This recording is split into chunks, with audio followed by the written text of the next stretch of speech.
Good day, everyone. How are you doing today? My name is Makeda Valletta, and I'm live on my IG page, Makeda Valletta Travels. And in case you're unfamiliar with me, I'm a Harlemite who lives in Chicago, Afro-American. I am a dancer, a study of culture, a student of culture and anthropology and history. Born to activist parents and family. And I have a few different pages, okay? I was going to do this on my other page, the Renaissance Amazon, but I'm actually going to post it on both pages because it's such an important topic, okay? I'm on my page, Makeda Valletta Travel, so I do travel a lot in the country and out of the country, okay? And I like to document certain things and really speak about culture. I'm not one that is going to walk around with a camera recording every single thing I do, like some travel bloggers, right? But I'm very much into talking about culture and respecting culture, okay? As somebody who grew up in New York City, around people of, from all around the world, and as a dancer, someone who's a serious student of dances of the African diaspora, particularly in the Americas, I have a lot of respect for other people's traditions and other people's cultures. My issue is that I don't feel like other groups of people have respect for Afro-American culture, although everybody imitates us. The whole world imitates us, but then they shit on us at the same time. Almost every single day I get into an argument with somebody because it's like it's Black History Month, right? It's February 2024. I saw a post that somebody posted on Instagram about Black History Month and the food. And they had all these African dishes, all these Indian, Caribbean dishes. And it's like, I saw no Afro-American dishes, right? Black History Month was created by Black Americans, okay? So sometimes you can add other people to the story because our histories can be intertwined. But I don't like the blatant disrespect of how Black American stuff is just overlooked, right? Completely overlooked. And the person who posted this was Canadian. I think she might have been an African girl living in Canada. And when I said, how come I don't see any Black American dishes?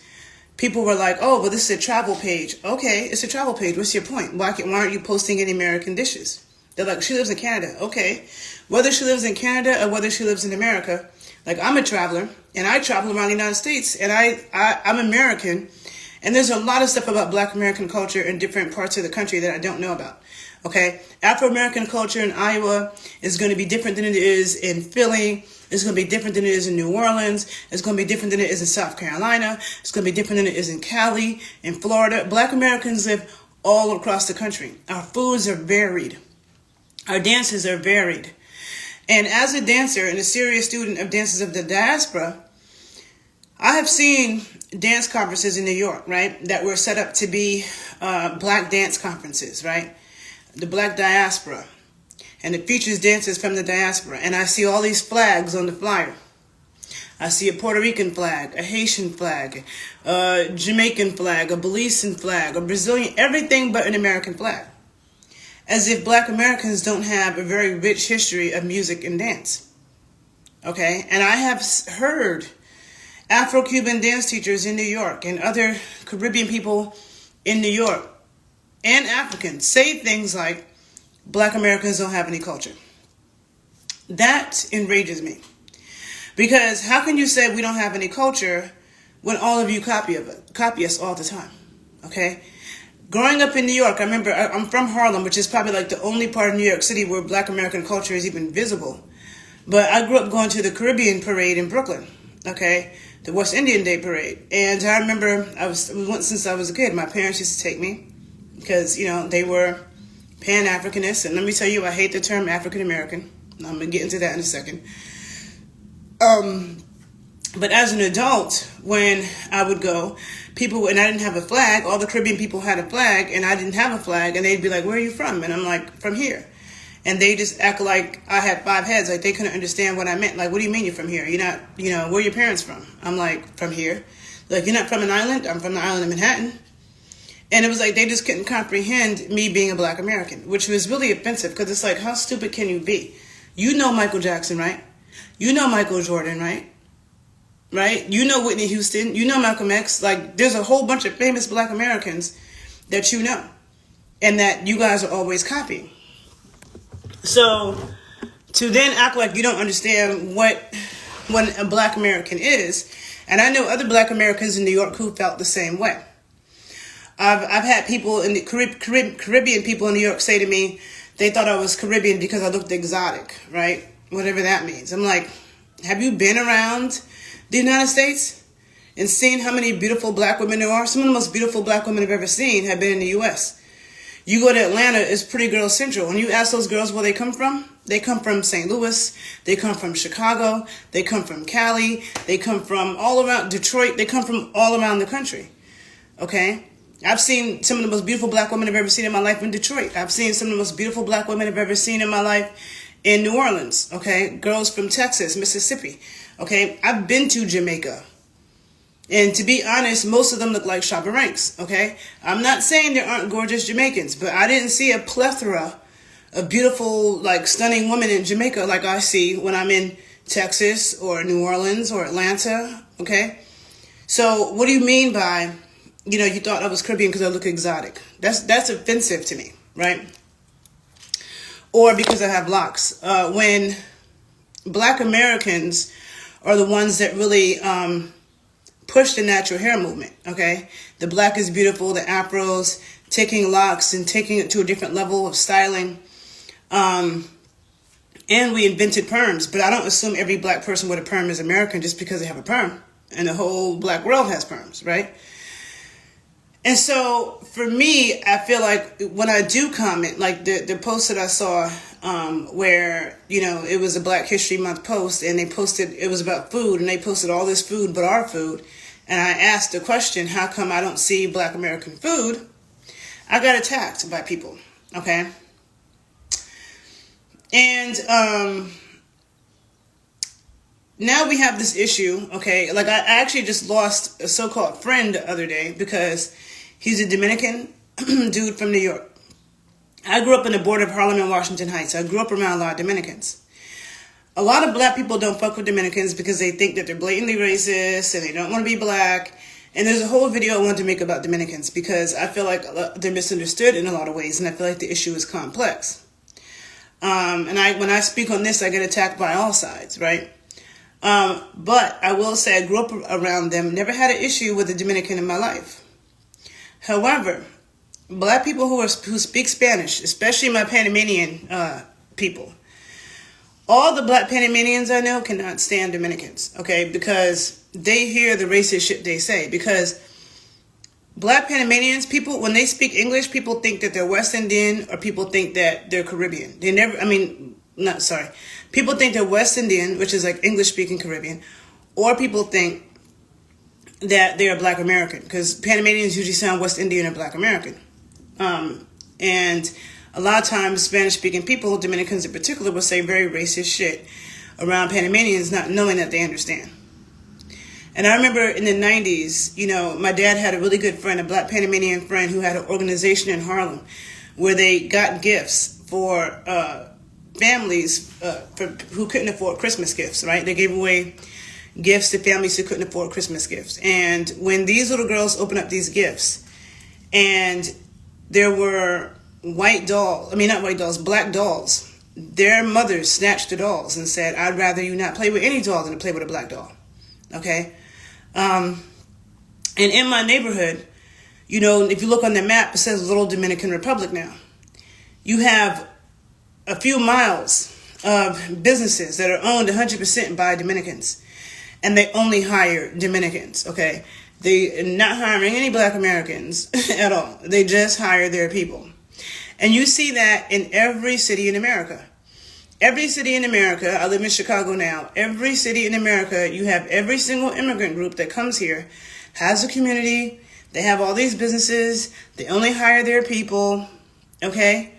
Now, people would be outraged, okay, if Americans were moving by the thousands, by the tens of thousands, to someone else's little island or someone else's country, and we owned miles of businesses, and we only hired each other, people would be outraged, okay? The whole world would be like, oh my God, how dare those Americans do that?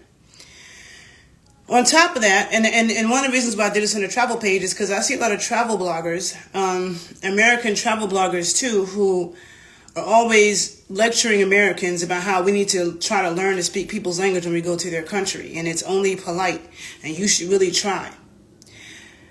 Outside of Spanish, because I've already studied Spanish all my life, and like, you know, whatever, outside of Spanish, I'm not trying to speak anybody's language, because when people come to America and live here, open up businesses, make deliveries. I order food in Chicago. People don't be speaking a word of English. Like, I could work with Spanish, but every people in Chicago, they're speaking Ukrainian. Like, they don't be speaking a word of English. They can't understand my delivery instructions, okay? What are you doing? I would never move to China and open up a whole business and I don't speak a word of Chinese. Or I'm in China delivering food and I don't speak a word of Chinese. People only feel like they can do that in America, okay? And so the Dominican dude that I know, what I was going to say about him is, I have heard Dominican dudes using the N-word constantly, okay? And I did a video on this on my other page, Renaissance Amazon, but some of these videos should go with both pages because I speak about culture on my other page as well. But one particular reason why I'm going to do this on my travel page is because everybody that's following me may not be American. May not live in America, may have never been here. So I'm telling you, whether you're somebody from the Caribbean, Africa, or anywhere else in the world, but you live in America, or you're somebody from somewhere else in the world who's never been to America, or you want to visit, I'm telling you, have respect, okay? Have respect for our culture. I do not like, okay, hearing people run around saying the N-word. I don't like hearing Black Americans say it, but I definitely don't like hearing people from other lands saying it, okay? And I blame Black Americans for this, even rappers in particular, okay, for this even happening, for the whole world feeling so comfortable to be able to say the N-word. And people feel too comfortable, okay? They'll say it right in front of you like, you know, like it's totally okay. And people don't get checked enough. Now, especially depends on where you are. In New York, people don't get checked enough, okay? And New York is not a representation of all of America. So you might be able to get away with some shit in New York, and you go to another part of the U.S. and you get your shit rocked, okay, for talking like that. Now, I see Dominicans in my neighborhood constantly using the N-word, okay, people who barely speak a word of English. I can tell they're not even friends with Black Americans, okay, and even if they were friends with Black Americans, I still don't want to hear you say it. Like, I don't think Cardi B is racist. Cardi B is Dominican and Trini, grew up in kind of in my area. I don't like hearing Cardi say it. I can't stand it. I cringe every time I hear it. I don't like hearing Africans say it. When I'm walking through Harlem and I see little Senegalese kids saying it, I don't like it. Okay? Because none of you, okay, none of you are part of this legacy and history here. None of you are part of this experience here. Okay? None of you are part of this struggle here. So keep the word out your mouth. Okay? And then when a Black American, and a lot of you are not even our allies. A lot of you won't even fight beside us. And this is where I had the issue with this Dominican friend who I let go of yesterday. He, you know, there was, and I posted this in my stories, this video, you know, these videos that people are doing of, you know, they're saying, I'm from New York, of course I blah, blah, blah, you know, those videos that people have been doing. I saw this Dominican girl in New York make a video that said, of course I'm from New York. Of course to call my mom my nigga. And then her mother is talking to her in Spanish like, who's your nigga? I'm not your nigga. And nigga, I heard nigga like 5 times in 5 seconds. I wrote, and they could barely speak English, okay? And I wrote that it's not cool. It's not cool for you to be saying the word like that. I said that, I got attacked for like 3 days by a bunch of Dominicans and maybe some other people, okay, in New York. And it's like, and so I sent it to a Dominican friend of mine. And I was like, it should have me so mad. I'm like, I'm about to start calling ICE on some of these people, okay? Because a lot of them in my neighborhood are illegal, all right? And he, you know, danced, you know, he basically, you know, danced around the point and was kind of,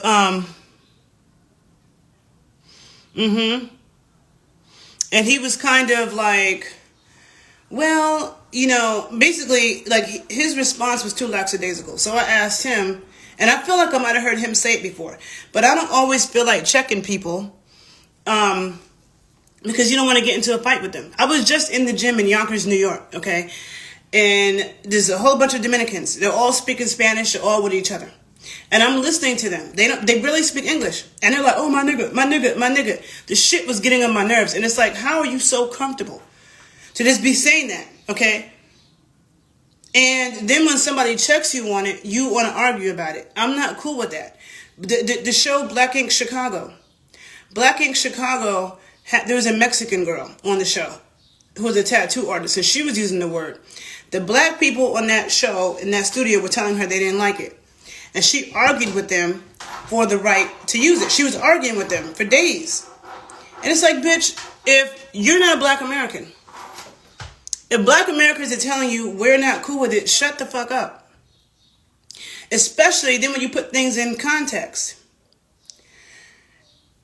New York has a unique history and situation because blacks and Hispanics in New York don't have any beef.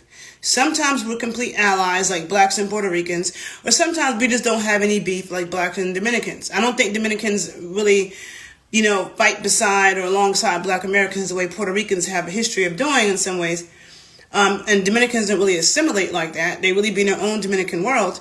But we don't have beef. I grew up around them. I never had an issue. My brothers never had an issue. None of us have had an issue. But in Chicago, that's not the case. Okay? Chicago, Hispanics, Mexicans, and blacks have a history, have a complicated history of not necessarily being allies. Same thing is true in Cali.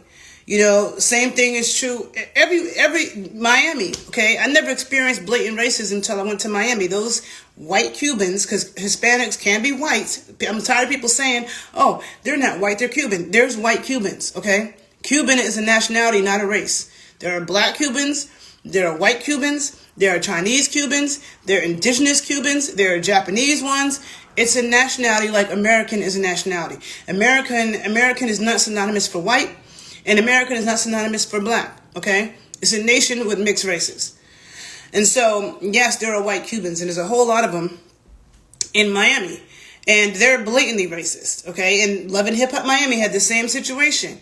A white Cuban, this girl was a straight up white girl. You could drop her in Iowa and you wouldn't be able to tell the difference. She was using the N-word. And then when Trina and, black people were complaining and Trina tried to talk to her about it, she argued for the right to use it. And then idiot ass Nori, who has no say, because Nori also is a Spanish descent. He's not a black American. Okay. Nori and Trick Daddy are like, oh yeah, but she can say it because she's Cuban, so they black anyway. It's like, how stupid are you people? All Cubans are black, okay?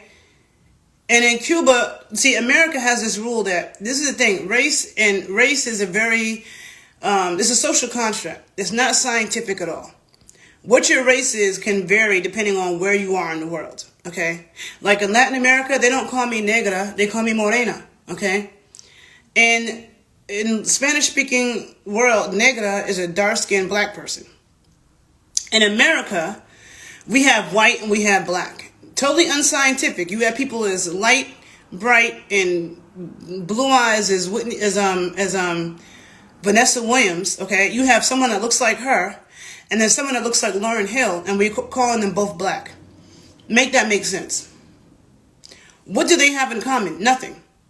Their skin color is two different opposite. You have super light, bright, and damn near white, and then ebony brown, chocolate brown, dark chocolate brown.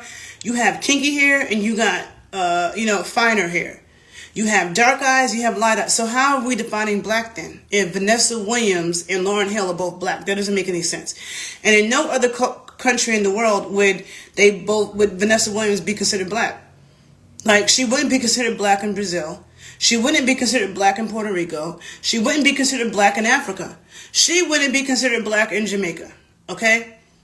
Only in America do we have that bullshit rule, which makes no sense. Okay? But the fact of the matter is, even in America, I don't really hear, and maybe I'm missing something, but I don't hear the light brights that look like Vanessa Williams using the N-word. And if they did, it'd be suspect. Because even though you might say you're black, We know that in America we have a history of colorism. And people that's light, bright, and damn near white and passing for white are not in a place to be trying to call anybody the N-word. Okay? Period.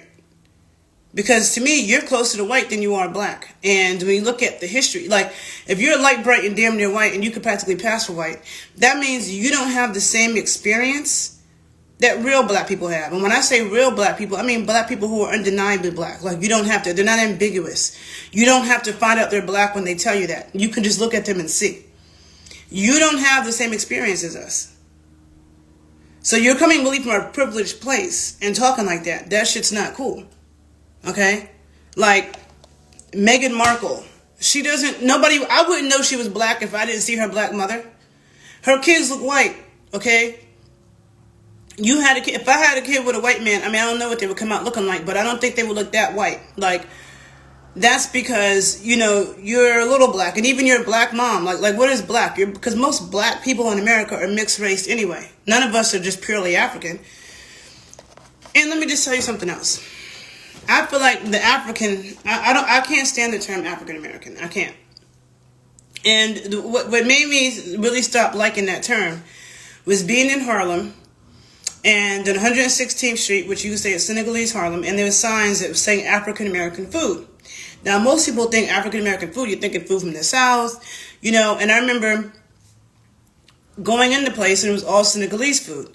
So they were defining African American as, Senegalese American food. They could have said Senegalese American, but they had different African dishes, okay? So that was the time I realized, we can't be called the same thing, okay? To me, African American is somebody whose parents came from Africa, okay? Like they're like a first generation American, your parents or your grandparents. Or you have one American parent and one African parent, okay? There's people like that, like one parent's Nigerian, one parent's American. You can call yourself African American. What would be more fitting is Nigerian American, Senegalese, Ghanaian American, whatever. But to me, for black people who've been here for generations, that's not a fitting term. Because first of all, and I want all the black Americans who are listening to, you can write your comments below in this video. But every black American that I've ever met in America knows their American Indian blood. They know the American Indian tribes in their family. And they will talk about it, whether it be Blackfoot, Seminole, Cherokee, whatever. This Piscataway tribe. There's a lot of different tribes. And we've been taught to suppress that and not talk about that. And if we talk about our Indian bloodlines, we don't want to be black. But for those of you who actually, a lot of people don't read, like really study history or studying like some outdated history. And there are many books I can post below. I meant to bring them here so I could show them to you, but I didn't. So I'll post the titles. But they're, when you look at, I like to look at anthropology and I like to look at primary documents. And when you look at that stuff, what you see is that the colonizers who came here, they were calling the indigenous people black, okay? So, and the people who are already here were copper complected, okay? Whenever people see Native Americans, there's a difference between Native Americans and American Indians. Native Americans are the people that came from Asia, okay? They say they walked across the Bering Strait. They look Asian. They're light, bright. They look Chinese. And there was also a trans-Pacific slave trade. It wasn't just transatlantic. People don't know about the trans-Pacific slave trade. And even in Mexico, you have a lot of Chinese and Asians who were there, with that Native American status. Now, the American Indian who was already here, the indigenous copper-complected people of the Americas, were brown people. Somebody said that you have Blackfoot on your dad's side, but proud of African roots as well, but did not take DNA tests to figure out where. Okay, first of all, let me tell you that DNA tests are 100% inaccurate, okay? 100% inaccurate. Anybody who knows about genetics and science will tell you those tests are 100% inaccurate. They've had identical twins both do DNA tests and get totally different results. They've had people send in their DNA to 3-4 different companies and get totally different results. As somebody with a science background and a background even in genetics, I can tell you that it's completely inaccurate because, like, when people get these genetic tests, it'll say, they're 50% Nigerian. What does that mean? because Nigeria is full of ethnic groups. So what does 50% Nigerian mean? Nigeria is full of ethnic groups, and those ethnic groups aren't just in Nigeria. Some of those ethnic groups are in 6, 7, 8, 9, 10 different countries. So what does 50% Nigerian mean? And who went around the world and categorized? First of all, people have been moving around too much, okay? People have been moving, even, like we talk about the slave trade. There was a lot of American Indians from North America who were shipped to the Caribbean to be enslaved. We just learned about the Africans that were shipped here. There were a lot of American Indians. There was more American Indians shipped out of Charleston, South Carolina to be enslaved in the Caribbean than there was Africans brought into the country. And see, okay, so the person that wrote about their Blackfoot and said you don't know what else to do. Well, first of all, how do you know? How have you already decided that you have African blood? How do you know that? Did anybody in your family ever tell you that? Is there any connection to Africa? You know what I'm saying? I've never met a Black American who knows anything about any goddamn African ancestry. But they know about their American Indian ancestry. But then they downplay that. Why are we calling ourselves African American when we have zero connection to Africa? Not even knowing the tribes you come from. Not even having... You're believing that because they told you that. But if you look at slavery, and I have one of the books, I just moved it. One of the books is called The Other Slavery. I'll post it on this page. But all the slaves in America weren't African. A lot of the people who are already here, the copper-complected people who are already here, were enslaved. Okay? And in the slave trade, the least amount of Africans got brought to North America.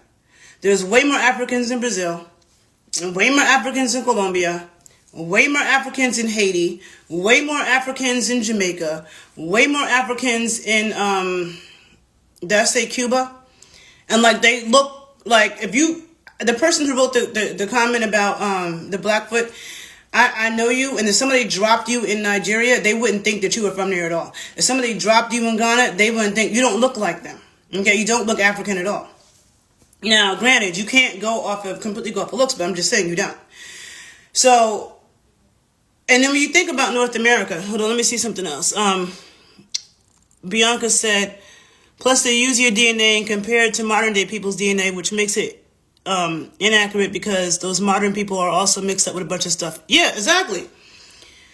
Like, people in Nigeria, who might be mixed up with different stuff. People everywhere, people moved around too much to say that, oh, this DNA comes from this, like, it's completely inaccurate. And I feel like a lot of it is to try to tell us that we're from someplace else. Of course they want to tell us that we're from someplace else so that they can disenfranchise us and not give us what is owed. They don't want to give, people what they owe them. Like, I did a video when I was in Dominican Republic about an area called Samana. It's an area in Dominican Republic where a lot of Black Americans from Philly went there. I can't remember how many years ago this was. I don't remember if this was like the 1800s or early 1900s. I forget. But if you look it up, you'll see. And it was a group of white people in Philly that was trying to send Black Americans in Philly back to Africa. Back to Africa, as if we ever came from there in the first place, okay? To send them back to Africa. And the president of Haiti opened up an invitation for... he opened up an invitation for Black Americans in Philly to come to Samana in Dominican Republic. And like I said, there's been a lot of movement around the Americas. There's been people from North America who've gone to the Caribbean to be enslaved. And sometimes when I think about why there's so many Puerto Ricans and Dominicans and other Caribbeans in New York City, right? They bypassed North Carolina, South Carolina, Georgia, and came to New York, Connecticut. Well, when you look at the history, you see a lot of American Indians, even from that area, being shipped to the Caribbean to be enslaved. So for all we know, that could be where they came from originally. That might be why they resonate to going back. Okay, Gerald, so you said yes, but I did trace my family on my mother's side to enslaved French family in Louisiana. It's challenging for African Americans to even find a connection to Native Americans and or Africans. Well, it's not that challenging to find a connection to Native Americans, or I'm going to say American Indians, because you just said you have Blackfoot Indian blood. You just said that. But you don't know anything about the African tribe. Every Black American I know can tell you what American Indian tribe is in their family. Nobody can tell you what African tribe it is. Nobody. Not one single person. Everybody can tell you the American Indian tribe. So how is it hard for that connection when you already know? You already said it was Blackfoot. And because your mother's side was enslaved doesn't mean that they were Africans. Plenty of American Indians were enslaved on this land. They don't. The history is incomplete. They make it seem like all the slaves were African. They weren't. There were people who were already here who were enslaved. And when you look at places like Colombia, Brazil, Peru, the black people are usually on the at the coast. Venezuela, the black people are usually on the coast. When you move more inward, okay, you find less of that, less of the Africanness and stuff like that. In America, black people are spread throughout this whole entire huge country. Okay, I'm kind of in the middle of the country in Chicago right now. There's a bunch of black people here. You know, you look at the South, you look at Arkansas and Mississippi. See, people on the East Coast, we come from, people in New York and Philly, we come from North Carolina, South Carolina. You know, we're thinking about Virginia. We're thinking about those East Coast states. My bloodline's from Florida. We think about those East Coast states. I mean, first of all, my mother's sister would tell you all day, we are not African, okay? My mother's sister has always said that. And it's funny because my parents got into like a little joke around New Year's. And when I was making the black eyed peas, I was going to make them. And my dad was like saying to my mother, because me and my mom were talking about making it. And my dad was saying to my mother, you're not even African. You're not even African. You're Indian and Polish, right? Because my mother does have Polish blood on her mother's side. Like her mother even cooked Polish food. Like nobody in my family talked about it. Okay. I didn't find this out till I was grown that my mother's mom was like half Polish. And nobody talked about it. And then I found out like last year, a few months ago, from my mom's sister that their mother made Polish dishes. Never heard this before. Now, my mom is from Western Pennsylvania. Okay. Her mom was, and grandmother was fluent in Polish. And my mother's mother was born like in 1911. Her grandmother was born in the 1800s. But when my mom's sister, my mom's aunt, my grandmother passed away. My mother's mother passed away when my mom was 4, so I never met her. But when I was like 18, my mom had an aunt who lived in Harlem, who I never knew lived in Harlem. And we went to go put her into a nursing home. And we saw a picture of her mother. Her mother was straight up white, okay? And she spoke Polish. And when we said something to her about her mother being white, she got defensive. Our mother was a nigger. Our mother was a nigger, which is so ignorant because I don't use that word. But that's what she said. And she was so defensive about it. But it's like, okay, but she was born in the 1800s in Western Pennsylvania, not even on the coast. Okay, my mom is from Washington, PA, which is close to Ohio, like 30 minutes away from Pittsburgh, and on a hill, okay? So not even on the coast, but she looks white and spoke Polish and cooked Polish food, but she's black. Okay. Then my mom grew up with her American Indian grandmother, who my mom's father was from Pensacola, Florida. My mom's father was from Pensacola, Florida. And my mom grew up with her Indian grandmother. My mom said the woman's hair was like down to her freaking knees, like her skin color, but she never talked about it. Because my mom said back then, if you weren't black, you were white, and that was the end of discussion. There was no talk about Indians, okay?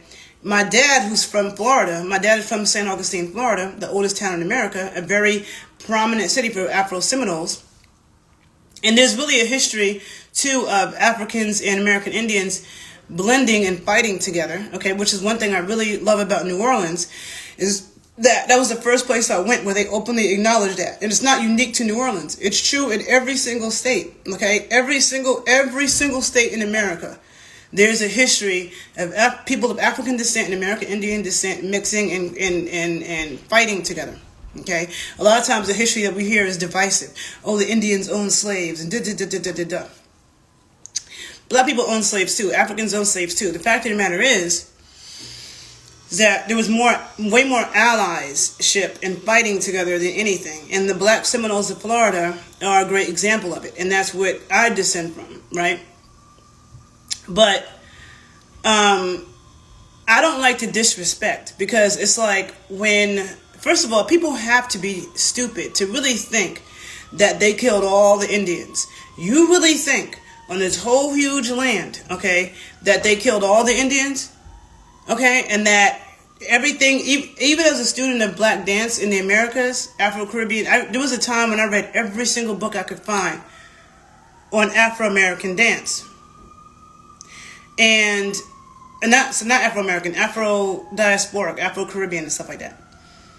Every single book said all the Indians died And it was just African and European influence. All the Indians died. They had no influence. It was just African and European. That's all it said, which is complete nonsense. And such and like Haitian voodoo, people say Haitian voodoo is African. I've done many talks about this. Haitian voodoo is 50% Arawak Taino. Those spirits that are responsible for the Haitian Revolution were from that land. They were not from Africa. They were not African spirits, okay? Haitian voodoo has the Petuel cult and the Rada cult. The Rada cult, those are considered to be the friendly spirits. Those were the African spirits. The Petuel cult, okay, those were the fire spirits. Those are the ones that were responsible for the revolution. They were straight from Quisqueya, okay? They were from that island. They were not African. But they constantly tell us the narrative that, oh, the Indians, they were weak, okay? So they were weak, and so we had to get Africans because they were stronger. That's a lie, okay? They did not bring Africans over here because they were stronger. They brought them over here because it's hard to enslave people on their own land. They know how to run. They know how to flee. So they're like, okay, let's go get some Africans from across the ocean who can't do that so easily. Okay, and a lot of times those, and in the slave trade, the least amount of Africans got brought to North America. So somebody had wrote that Black Americans have an identity crisis. I don't have an identity crisis. But the thing is that, oh, also my dad, who was heavily, he was a professor of Afro-American history, front lines of the Civil Rights Movement. My dad said, yeah, like when he was growing up, all the Black people he knew, they knew they had Indian blood. They just weren't proud of it because they had been taught that the Indians were weak. Okay, so they believed that, and they weren't proud of that. And then they felt like, my dad said, we felt like it was so hard being a Black man that why would we want to claim that too?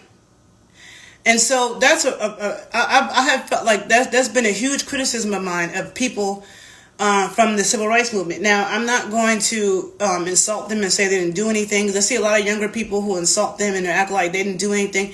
They did the best they can, and I come from and grew up around people who did that work. However, I feel like they're highly flawed, and a lot of them don't see who they are. There are people who you can look at their features, like Celia Cruz. Celia Cruz looks straight up Taino Arawak. She does not look African.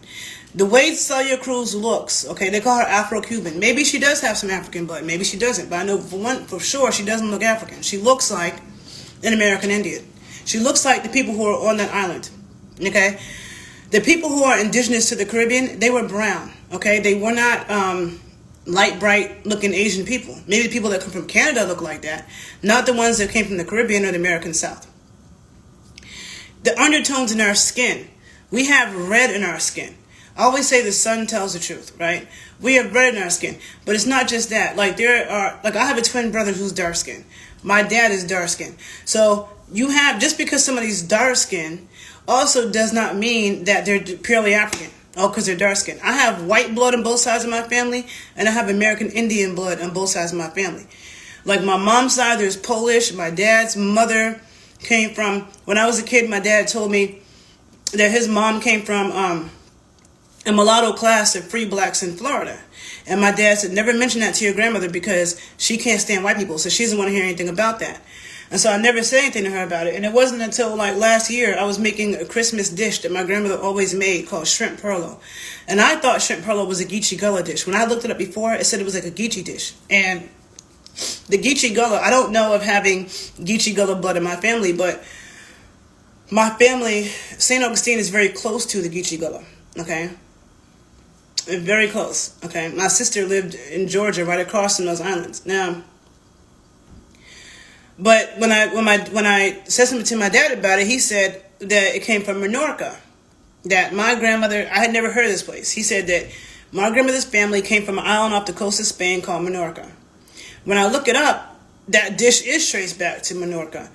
And there's a whole Menorcan history in St. Augustine that I never knew anything about. Okay?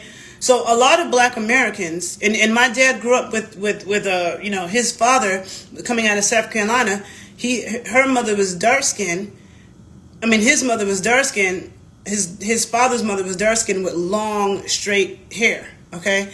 So the thing about it is that American Indians were brown. They were dark, especially if you come from someplace where the sun was beaming. And I don't like how, when it comes to, America's not going to become Australia. I'm not with that shit. But at least in Australia, everybody knows when they see an Aborigine. Okay? These are the Aboriginal people from Australia. They may not be the dominant ones anymore. Okay? But people know that they're there. And we recognize them when we see it. With America, it's just total disrespect for that. You have Native Americans who really are coming from Asia, you know, acting like they're the original ones when the true American Indians don't even look like that, okay? And then they're telling us that we came from Africa. Now, there are people, and there was somebody I wanted to invite on this call, because there's somebody in Baltimore who I follow who he does a lot of genealogy. When I was on Clubhouse 2 years ago, I found a group of Black American. I'm not going to use the term African American. I might use the term Afro American. I like Afro American better than African American, and here's why. Nobody says African Brazilian. Nobody says African Cuban. Nobody says African Colombian. Nobody says African Haitian. Nobody says African Jamaican. Why are we saying African American when the truth is that we are further removed? Black people in America are further removed from Africa than anybody else. You have people, the slave trade ended late in Brazil. You have people in Brazil who speak African languages. You have people in Cuba who speak African languages. You have people, you know, when I went to Jamaica, I felt like I was in Ghana. I remember saying that. And I didn't know at the time that a lot of the Africans in Jamaica came from Ghana. I didn't know that. But I just said, I feel like I'm in Ghana. It's very African in Jamaica. Okay? I've been to Haiti. And I have been to, like, in Jamaica, it's like mostly everybody looks dark-skinned and African. Yeah, there's people who might, you know, look a little different, but they're the sheer minority. When you're around Black Americans, you go to an event in America with Black Americans, we're so many different shades, okay? Most of us are not dark-skinned with African features. We're so many different shades. But that wasn't the case in Jamaica. And that wasn't the case in Haiti. Haiti is also very African. It doesn't mean that everybody in Haiti is African, though, because there are white Haitians. There's indigenous people in Haiti, too. Like, there's this singer who died. I think his name is Michael Benjamin. And that stuck with me because my last name is Benjamin, okay? It's not Valletta. A lot of people think that, but that's my middle name. And my dad always felt like people with the last name Benjamin were related to us because he said there's so little Black Benjamins. I come to find out there's a lot in the Caribbean, and I come to find out there's a lot of Haitians with that name. So he 2 years ago, I think, this man, he was a famous Haitian singer, and he dropped dead on the stage performing in Paris, okay? And it kind of tripped me out because he was born the same year as me, had the same last name, the same initials. But when you look at him, he does not look African. The man looks like the indigenous people who were on that island, okay? The nose is different. The eye placement is different. The skin complexion is different. The hair texture, all of it. Okay? And so I don't like this rewriting of history, this trying to, undermine our bloodlines to the point where Black Americans have to be ashamed to mention our Indian ancestry because it's deemed as not wanting to be Black, okay? And then growing up around Puerto Ricans and Dominicans, I hear, and not only that, okay, so then we have names like, what Black Americans will call ghetto, right? Ghetto names, Shaniqua, Shanquella, I don't know, names that we would say are ghetto names. If you actually listen to those names, they sound like American Indian names. If you look around America, I don't care what state you're in, okay? I don't care what state you're in. All you see is American Indian words. Chicago, where I live, that's an American Indian word. Wisconsin, Milwaukee, okay, Massachusetts, Tennessee, Mississippi, okay, Tchoupitoulas, like New Orleans got Tchoupitoulas, road, you got Tallahassee, okay, like every single state in America, if you drive through the state and you're driving around the state, there's nothing but American Indian names for towns, for roads, for a bunch of stuff. And they always have, so those names, the Shaniquas and those so-called ghetto names, they're very American Indian. That's where that's coming from. Those are not African derived. But us as Black Americans, we consider that to be ghetto, right? And so a lot of times the Black Americans, when we want to learn our history, we're always looking to Africa. And as a dancer, I've always yes, there's an African influence, and there can be an influence without it being in your bloodline, because people, exchange ideas. People live amongst each other, just like you have, like the cacao plant comes from South America, I think Ecuador, but it's grown in Africa. It doesn't come from Africa, right? So people have always been, tomatoes come from the Americas. The Italians cook with tomatoes like it's theirs, but that's from here. So people have always, kind of moved around and exchanged. It doesn't mean that that's in their bloodline. And I feel like it's important for us to listen to our family, okay? We've been brainwashed to not believe our family. And the term African American, to my understanding, is a new term that wasn't even used 100 years ago. That black people, I listened to so many black Americans say that their family never said anything about coming from Africa. But they were talking about their bloodlines here, okay? Like, this country is huge. Huge. And like I said, in Brazil, in Colombia, in Peru, most of the African people of African descent are living on the coast, not all through the country. America, we have black people living all throughout this huge country. You think, and there's people who you meet who their family been in Kansas for as far back as they can trace. Their family been in Texas for as far back as they can trace. Their family's been in Arkansas for as far. Being from the East Coast, you never meet anybody from Arkansas. You don't even think about that. Being in Chicago, I meet people from Arkansas, from Mississippi, from Memphis. Like, that's foreign to the East Coast. And there's totally different cultures over here. The foods they eat, totally different. So even when people talk about Southern food is a lot of things, and I don't even know half of it. Because what people in Florida eat is different than what people in Texas are eating, okay? And what people in South Carolina are eating, and people in Maryland and Virginia are eating, okay? There's totally difference. And so it's important to talk to your family and listen to what they're saying, and listen to what your grandmother is saying. And I've never met a black American who ever said that anybody said anything about Africa. It was always about their roots here, okay? So, and I'm not saying that some of us don't have some African blood. I just think that I think a lot of us don't have any, okay? And I think that a lot of it is blown out of proportion, and that we're expected to claim that more than we're expected to claim our bloodlines here, which is highly disrespectful when we live on this land. For as far back as I can trace, my family has been here. For as far back as I can trace, my family is buried here. And this is another thing about disrespecting black American culture and lineage. Like, there's a travel page that I follow, Passport Heavy. This guy's from Chicago. I think he might be half Ghanaian and half black American. So that he's an African American to me, not me. Okay, so he was in Ghana and doing these interviews, and this girl was talking about how Ghana is home and and I said, Ghana is not home for me. Okay, that's all I said. It's not, right? Because she's telling black people in America, oh, Ghana is home. I'm like, Ghana is not my home. I said that. I didn't insult Ghana. I just said Ghana is not my home. I got attacked for days. I mean, people say the most vile things, and I'm like, what's wrong with me saying that? If a Chinese person said that Ghana wasn't their home, would you be mad? I'm not from Ghana, okay? Nobody in my family has ever been to Ghana. How is that my home? If I go to Ghana and I die, my family has to bring my body back here. That's why W.E.B. Du Bois got left there, because when you decide to go move that far away, you die, you put a lot of stress on your family to get your body back. They might just have to leave you there.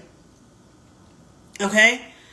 But my family is buried in this land for as far back as I can trace, have been here. So Ghana is not my home.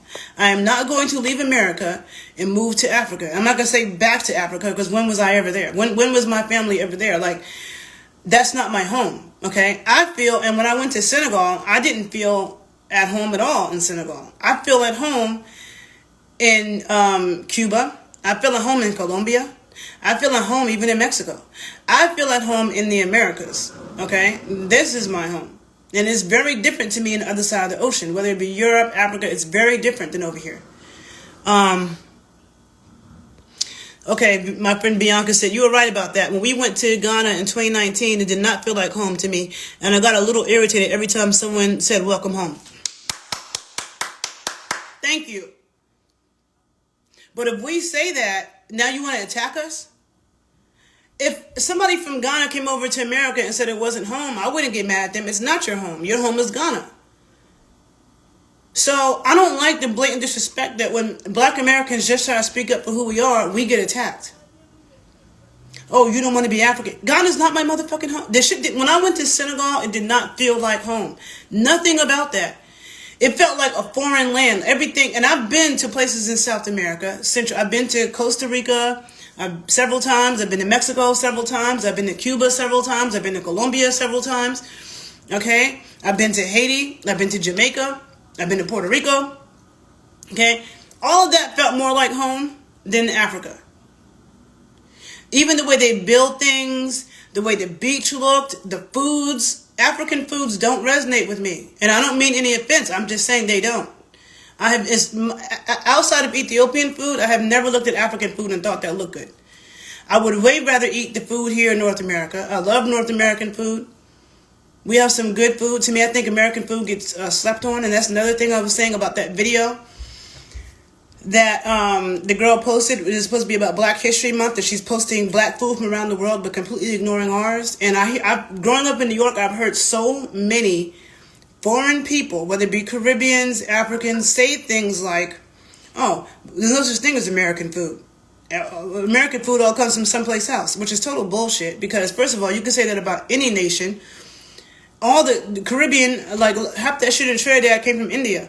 You look at Jamaica. What is porridge? That sounds like British orphan food. Okay, when I hear porridge, it sounds like something that a British orphan would be eating. Okay, and they have a Jamaican influence, and every country has influences from other parts of the world. I mean, even if you talk about jollof rice, how Africans argue about it, but it came from Senegal. Okay, it's not Nigerian, it's not, but they all make it. So everybody's had influences in their food from other places. And there's a lot of things that are uniquely American, like barbecue, okay? There's a whole lot of things that we could go through. Yeah, they bash America so bad. Absolutely. And I'm tired of it. I am so tired of it's like it's cool to bash America. But yet everybody copies black Americans. And everybody is coming over here by the thousands. So I'm looking at this man on Passport Heavy interviewing these Ghanaians, and they're basically shitting on America and talking about, you know, why it's better over there, but they're doing it in a way of insulting America. And it's like, okay, if you want to play that game, I can insult your shit, okay? Because let's really be real. Like I felt like the whole year of the return in Ghana was a scam. I never trusted that. I don't feel like Ghanaians, I don't feel like a lot of Africans really give a fuck about us. I feel like, and I'm not saying I don't have African friends. I do have African friends, okay? So there's exceptions to the rules, but the majority, I don't think that they care about black Americans. They don't look at us like, oh my brother. First of all, Africans, this whole idea that we're black and united is an American thing, okay? Africans never thought like that. They have their tribes. They have their ethnic groups, and they don't even get along. Like, when I was a kid, I knew a Yoruba man. He told me Yoruba and Igbos, you know, like, they didn't fuck with each other, like, at all. Like, for real, for real. Okay, so you think that they don't fuck with somebody in their own country of a different ethnic group that, to me, they look alike. I can't even tell the difference, but you think that they think that we're their family and their brother. No, they don't. They want your money. They want our American money. And when I hear people like Akon trying to convince black Americans to come invest in Ghana, it really pisses me the fuck off. Because it's like, why the fuck would we be doing that? I'm not investing in Africa. I'm investing in my country, where my people are, who are struggling. I know so many Africans who have come to America and gotten a free education. All of them. All kinds of free degrees. Can I get a free degree? Okay? Like, I have gone into debt, like, seriously, just trying to get a degree. Nobody's ever given me a free degree. But I know all these foreign people that come here, and they're getting this free ride. Now, you see right now, with, somebody said, I come from African parents. They marginalize African Americans. Please speak more about this, because all this stuff is making me anti-immigrant, okay? And like I said, I have a lot of friends from around the world, but the respect to me, I just can't. I'm done. I'm so over it. Someone said, I come from African parents. They marginalize African Americans. They complain, but want to come here so bad. I heard in Ghana, and Bianca, you can tell me this about, yeah, a lot of black Americans are becoming anti-immigrant. And see, I don't like Donald Trump at all. I don't think he's a good president. But when Donald Trump was president the first time, my dad said, if he wasn't such an asshole, he would get more black American votes just on the issue of immigration. A lot of black Americans are sick of this shit because most of these people who immigrate to America are not our allies. Okay? They're not. They side with white people. I mean, look at what's happening in Hollywood. Black American actors were complaining that we weren't getting enough awards and recognition. And what do? Take a bunch of Africans from the UK and start making them play our roles. And then when we say we're not cool with that, like that Arvigo chick or whatever her name is from the UK, I think she's Nigerian, and she's playing, all these black American roles, and to me doing a terrible job because nobody can. To me, you cannot. I don't know what it is with these British black people who just copy us so much, right? But you can't embody our soul and our history like that. And we have plenty of black American actors over here who are well qualified. And you can't sing like us, okay? She sings like she's on Broadway. She doesn't have the soul that we have in her singing. And when we express that we're not okay with it, they do it anyway. And then, so now Hollywood can say, oh, we're giving roles and awards to black people, but those aren't black Americans. And a lot of these Africans who are coming here are pitted against us. And they be sucking up to the white people. Okay? Not all of them. Because I have some African friends who went to Howard University. Like one of my Nigerian friends he grew up in Nigeria. He came here. He got into Georgetown. And he had a Nigerian, of course, his uncle lived here and was married to a black American woman. His uncle made him go to Howard. And he told me if he did not go to Howard, he would not understand our story. There's a lot of Africans who don't even know about the slave trade. There are African families who got rich from the slave trade. One of them is friends with one of my friends in D.C., and she told him that. And that made me want to curse her out. Because, like, bitch, what are you doing then? Are you giving back? Are you giving back? Are you creating? I see all these black Americans go to Africa, black American doctors. People want to have fun. People come to this country, want to have fundraisers for their country. I remember a black American friend of mine in Detroit. She was doing Congolese dance. The Congolese teacher was doing all these fundraisers for the Congo. No, fuck that shit. Are you doing any fundraisers? People in Detroit living like shit. You're coming to our country and you want us to work to raise money for your people, but you're doing nothing for us. That shit has to stop. Okay? Bianca said they benefit from everything we do and have done, and then they get here and act like they are better than us. Exactly. This is absolutely true. And I cannot, I'm at a point where I can't fuck with any African, Caribbean who doesn't stand up for us, who's not checking their people, And that's the reason why I stopped talking to this Dominican dude yesterday. Because I'm tired of hearing Dominicans saying my nigga this, my nigga that, my nigga this, my nigga that. And then when I as a black American speak up, they're telling me, oh, it's different in New York. I'm from New York. I was born and raised in New York. I was born and raised around y'all. And we don't like this shit. Okay? And don't tell me that your 5 friends don't care, because your 5 friends who are probably hood rats themselves don't represent all black Americans. And America's a huge country. And if you take your ass around America saying that shit, you might get your shit rocked, okay? Because everybody's not cool with it. When J-Lo said it, I think it was the late 90s or early 2000s. It was New Yorkers who were trying to defend J-Lo. Like, oh, no. But Puerto Ricans in New York, they're like black people. We cool. But black people in other parts of the country weren't cool with that. And to me, at this point, I'm not cool with it. Because I feel like I had an ex who was half Nigerian. His father was Nigerian. His mom was black American. His father left Nigeria and never looked back. Okay, never looked back. But he was living in this country talking shit about black Americans. But he was married to one.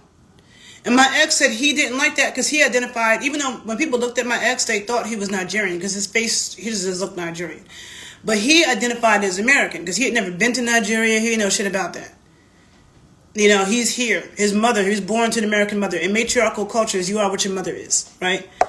So, but you have a lot of nerve. If a black American gets up and moves to Africa, They're not going over there talking shit about Africans. And honestly, when I went to Senegal, and I've done videos on this page about that, I was like, I had never, out of all the places I've been to, I have never in my life been so happy to come back to American soil as I was when I went to Senegal. And I feel like it's a scam. Like, people act like, oh, Senegal is so beautiful, and no, it's not. I'm sorry, it's not. I have video footage on my page. I have never seen such, like, it's like 80% of Dakar, it was like something that people started to build and they just abandoned it. Like, all this, not even like works in progress. Like, you started a construction project and you just abandoned it. I've never seen anything like it. I've never, all the places I've been through the Americas, never seen anything like it. But yet we're told that those are the great builders. Are they really? Because I'm not seeing evidence of that. You know, it was so hard. The air quality was some of the worst in the world. I could not freaking breathe. Now, I've experienced bad air quality in parts of the Americas, but it does not compare to how the air was in Senegal. And that caused me to do research, and I found out that Ghana and Nigeria, a lot of West African countries have some of the worst air quality in the world.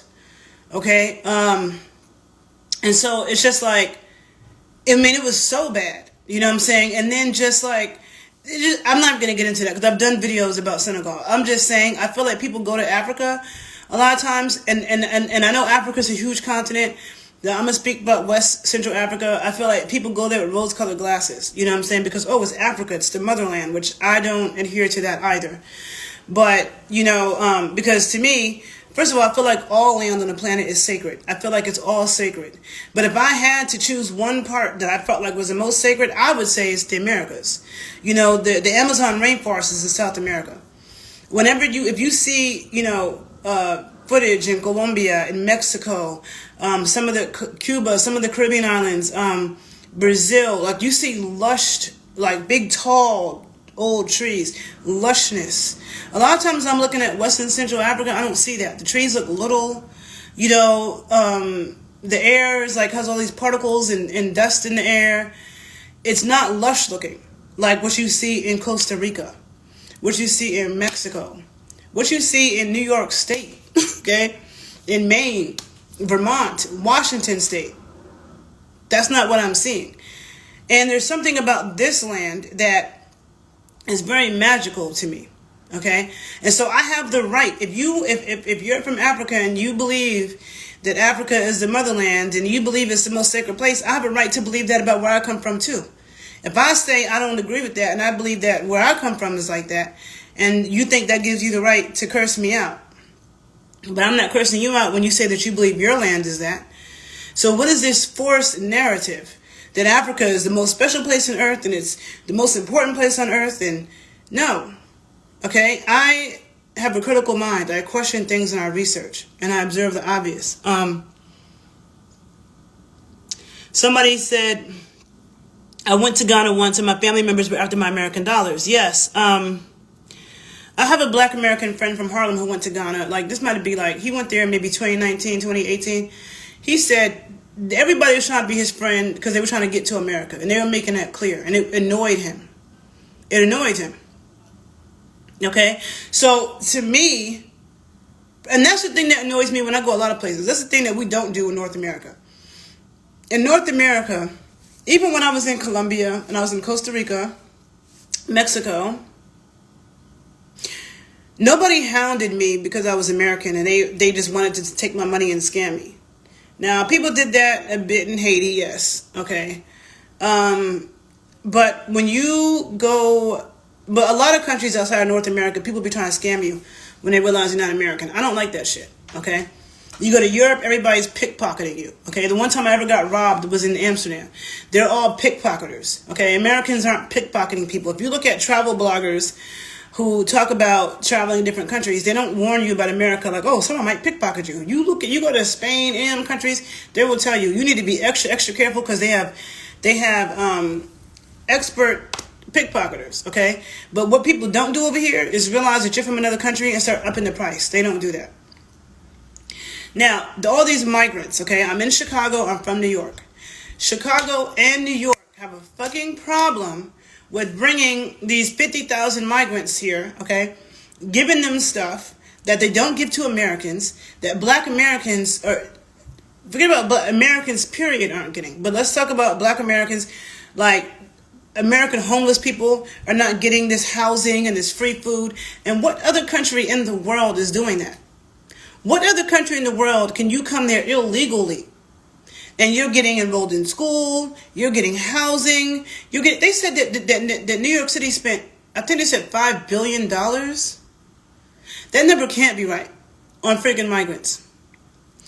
When there's people who've been in New York for generations who could barely afford to stay there. A lot of New Yorkers are holding on by a thread. But you're giving free food and housing to illegal immigrants. No. Okay? And it's just making me boiling mad. Okay? Something has got to be done. And it's annoying to me that, New York and Chicago both have a black male mayor. Okay? It's annoying to me that they just act like, America just supposed to, people complain that America is in people's business too much, but then yet everybody wants to come here and use our resources. Like, my dad made a good point, that yes, America has contributed in the downfall of some of these countries. Some of the migrants who are coming here from South America, Central America has contributed to messing up some of their economies. So my dad felt like the American government should give those countries money and let them work out their own shit. They don't all need to be coming here. And then for the American government to tell Black Americans like they can't afford reparations, but yet you're giving all this money to Black Americans we should be able to have a free education. Okay, whatever school we want to go to, that shit should be paid for. Black Americans should not be paying, we should be paying a lot less taxes. We are owed. That's one of the ways you can give reparations. It doesn't have to be give a check to everybody or a check to every organization. But I should be able to get an education in this country. And the fact that this country values foreign people, okay, over Americans, and they want to give all these scholarships to all these foreigners is ridiculous. Because please tell me, what other country in the world can I as an American go to and get all that? People come to this country and they get jobs at top paying companies making a lot of money. And then they hire all their own people. When I first moved to Chicago, there was a doctor who was a client of mine. She was Black American and Japanese American from San Francisco. She was a doctor here, and she was being discriminated against. I can't remember if the doctors were Albanian or Persian. It was one of them countries. And she said when they come here, they get a job in the hospital and they hire all their own people, and then they're discriminating against the Black doctors. They wouldn't let them get off for holidays and Christmas. I'll be damned if somebody from a foreign land comes here and discriminates against me. And that's what's happening in America. And let me talk about Joyanne Reed, who I can't stand. I do not like Joyanne Reed. I stopped liking her during the pandemic, where she was calling people idiots who wouldn't get that jab. Okay, because anybody who actually pays attention to science, and science is always supposed to be a healthy debate.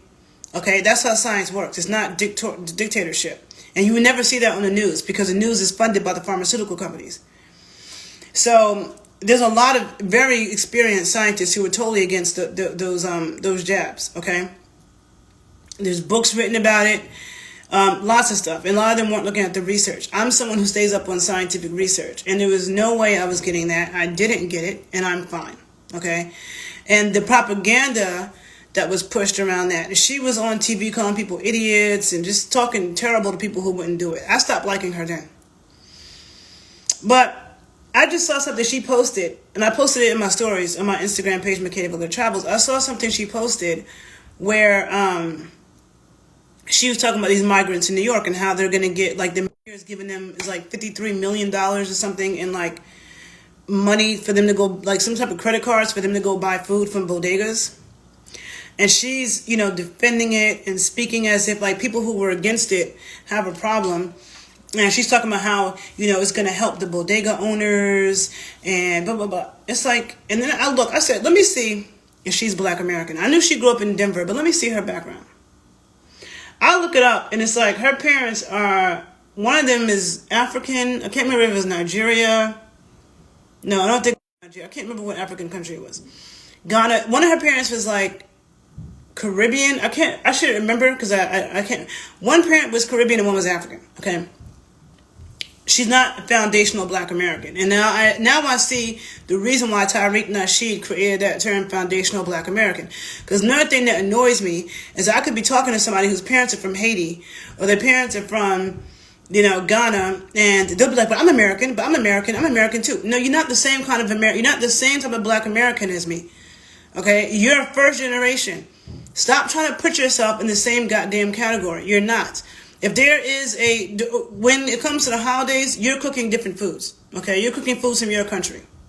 You're listening to music from your country. You're practicing the traditions from your people. You're still waving around your flag, okay? In Chicago, Caribbean people don't wave around flags, okay? In New York, they do. In Miami, they do. When Americans leave America, when Americans say, you know what? When a Black American says, I'm leaving America and I'm moving to Belize, I'm moving to Mexico, I'm moving to Africa, we don't come waving around American flags. We don't do that. We don't. Okay? People come here, they want to have a whole damn parade. You got a damn parade for everybody. You got a parade. You know what I'm saying? And people want to live in their own little, bubble with their people. And a lot of people don't even want to assimilate. They don't want to learn the history. I've met a lot of Africans who didn't know the slave trade existed. So Black Americans over here assuming that everybody knows our history. They don't. And that's why when Black Americans complain about these slave movies, I think that they're historical films and they're important. The reason why people do not know that there are Black people in Latin America is because they are so racist that they only put white people, again, white Hispanics exist, they only put white Hispanics in the novellas in the Spanish channel, okay? They're not putting the indigenous ones. They're not putting the Black ones or the African-derived ones. They put white ones, okay? And they whitewash shit. So people have no idea how many Black people there are in Latin America, okay?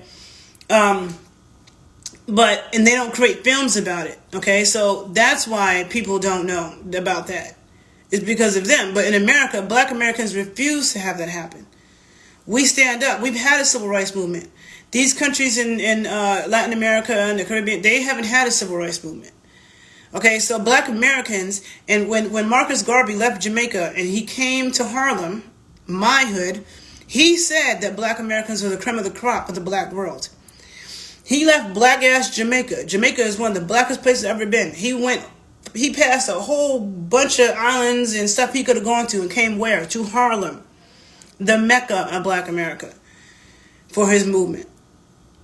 We have always been vocal. Okay, we've always stood up. We didn't run from our country by the thousands when shit was tough. Okay, you don't see whole thousands of Americans and Black Americans in nobody else's country. You might see a few Black Americans that move to Ghana or some other places, but we don't leave our country the way other people leave theirs to come here. We stayed and we fought. You cannot make your country better if you're always running. Okay. Yeah, my friend said, yeah, we thought Africans knew. I want to know why they aren't being taught that. Yeah, we thought to meet West Africans, somebody told me that, I don't know if they were in Ghana or Senegal, but somebody told me that, like them slave castles, which I'm not going to that. I don't care about seeing that. I don't see the point, right? But one of my friends told me that he was either in Ghana or Senegal, and what those slave castles where they sent the Africans across the ocean, that there was people who worked there, okay, Africans who worked there and didn't know about the slave trade. It's like, how the fuck do you not know? But then they call us ignorant, okay? They want the money from the USA. Yes, they do. So I'm not with telling Black people over here we should move to Africa. Fuck that shit, okay? We need to build our own shit. No one's doing anything for us but us, okay? The level of corruption in Africa is crazy. Okay, unlike America, if you buy some land and somebody screws you, you could take them to court. You can't do that shit over there. And as a foreigner, nobody cares. Okay, you have no rights. Illegal foreigners in America got more rights than we have in other people's countries. Okay, and to all the Black Americans listening to this, and you can write this on my page on the video later. But do you know your American Indian bloodlines? Has anybody in your family told you about that? Do you know your African bloodline? And I'm not talking about a DNA test, because nobody got a DNA test to tell them they were Blackfoot. Nobody got a DNA test to tell them they were Seminole. Okay, those DNA tests aren't accurate. I'm saying, is there any? And then, if you really want to know, you can do genealogy. And there are people who do genealogy. And one of them, I wanted to bring him on here. I'm going to actually interview him. It's a black dude in Baltimore. And the thing is, when we hear black in this country, people always think of African descent. But again, I identify as a black American. Again, the colonizers, they were calling the people who are already here black. And I will provide a list of books for you to read. But when you see the primary documents, like, black is not just people of African descent, okay? Yes, I know mine, but you're right. I don't know my African bloodline. Exactly. I've never met a single black American who knew shit about their African bloodline. We just believe in that. They said, oh, you came from Africa. Nobody didn't heard knows. And my mom's sister, she was adamant about the fact that we're not Africans. We did not come from Africa. My mom's family doesn't look African. I remember when I was... their features are very different. And I remember when I was in New York in Long Island when I had first got out of college. I was going to Long Island, and this white man who was sitting next to me said to me, "Who's Indian in your family?" And I was like, "What?" Like, because I didn't grow up hearing about that. You know what I'm saying? I just thought I'm a black woman. So I go home. I say it to my dad that this man said this to me. My dad was like, "Oh yeah, you can't see it in your mother?